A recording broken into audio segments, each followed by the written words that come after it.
اعوذ باللہ من الشیطان الرجیم بسم اللہ الرحمن الرحیم۔ سورہ فجر کی آخری چند آیتیں پڑھ رہا ہوں۔ فَأَمَّا الْإِنسَانُ إِذَا مَا ابْتَلَاهُ رَبُّهُ فَأَكْرَمَهُ وَنَعَّمَهُ فَيَقُولُ رَبِّي أَكْرَمَنِ۔ انسان کا یہ حال ہے کہ جب اسے اس کا رب آزماتا ہے اور عزت و نعمت دیتا ہے تو وہ کہنے لگتا ہے کہ میرے رب نے مجھے عزت دار بنایا۔ وَأَمَّا إِذَا مَا ابْتَلَاهُ فَقَدَرَ عَلَيْهِ رِزْقَهُ فَيَقُولُ رَبِّي أَهَانَنِ۔ اور جب وہ اس کو آزماتا ہے، اس کی روزی تنگ کر دیتا ہے تو وہ کہنے لگتا ہے میرے رب نے میری اہانت کی اور ذلیل کیا۔ کلا بل لا تکرمون الیتیم، ایسا ہرگز نہیں، بلکہ بات یہ ہے کہ تم ہی لوگ یتیموں کی عزت نہیں کرتے۔ ولا تحاضون علی طعام المسکین، اور مسکینوں کے کھلانے کی ایک دوسرے کو ترغیب نہیں دیتے۔ وَتَأْكُلُونَ التُّرَاثَ أَكْلًا لَمًّا، اور مردوں کی میراث سمیٹ سمیٹ کر کھاتے ہو۔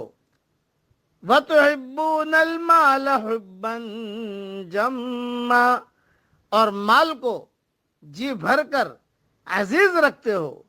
کلا اذا دکت الارض دکا دکا، یقیناً جس وقت زمین کوٹ کوٹ کر برابر کر دی جائے گی۔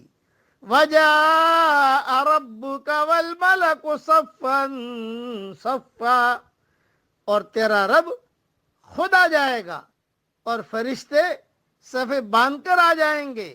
وجیء یومئذ بجہنم، اور جس دن جہنم بھی لائی جائے گی۔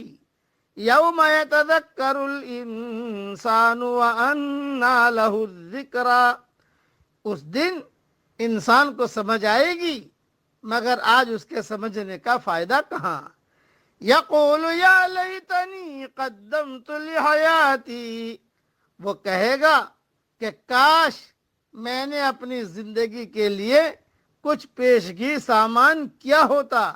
فَيَوْمَئِذٍ لَا يُعَذِّبُ عَذَابَهُ أَحَدٌ، پس آج اللہ کے عذاب جیسا عذاب کسی کا نہ ہوگا۔ وَلَا يُوثِقُ وَثَاقَهُ أَحَدٌ، نہ اس کی قید و بند جیسی کسی کی قید و بند ہوگی۔ یا ایتھا النفس المطمئنہ، اے اطمینان والی روح، ارجعی الی ربک راضیۃ مرضیہ، تو اپنے رب کی طرف لوٹ چل اس طرح کہ تو اس سے راضی، وہ تجھ سے خوش۔ فادخلی فی عبادی، پس میرے خاص بندوں میں داخل ہو جا۔ وادخلی جنتی، اور میری جنت میں چلی جا۔ مختصر سے تشریح سن لیجئے، تفسیر انشاءاللہ ریاض التفسیر میں اپنے وقت پر آئے گی۔ کہا جاتا ہے کہ جب فرشتے قیامت والے دن آسمان سے نیچے اتریں گے تو ہر آسمان کے فرشتوں کی الگ الگ صف ہوگی۔ اس طرح 7 صفیں ہوں گی جو زمین کو گھیر لیں گی۔ 70,000 لگاموں کے ساتھ جہنم جکڑی ہوئی ہوگی، اور ہر لگام کے ساتھ 70,000 فرشتے ہوں گے جو اسے کھینچ رہے ہوں گے۔ صحیح مسلم میں یہ حدیث موجود ہے۔ اور یہ جہنم عرش کے بائیں جانب کھڑا کر دیا جائے گا، پس اسے دیکھ کر تمام مقرب اور انبیاء علیہم السلام گھٹنوں کے بل گر پڑیں گے اور یا رب نفسی نفسی پکاریں گے۔ فتح القدیر میں یہ مضمون موجود ہے۔ اس لیے یاد رکھنا وہ دن آنے والا ہے، اللہ کے سامنے کھڑا ہونا ہے۔ اور اسی آیت میں اللہ نے یتیم کا تذکرہ کیا ہے، یعنی وہ یتیموں کے ساتھ حسن سلوک نہیں کرتے جس کے وہ مستحق ہیں۔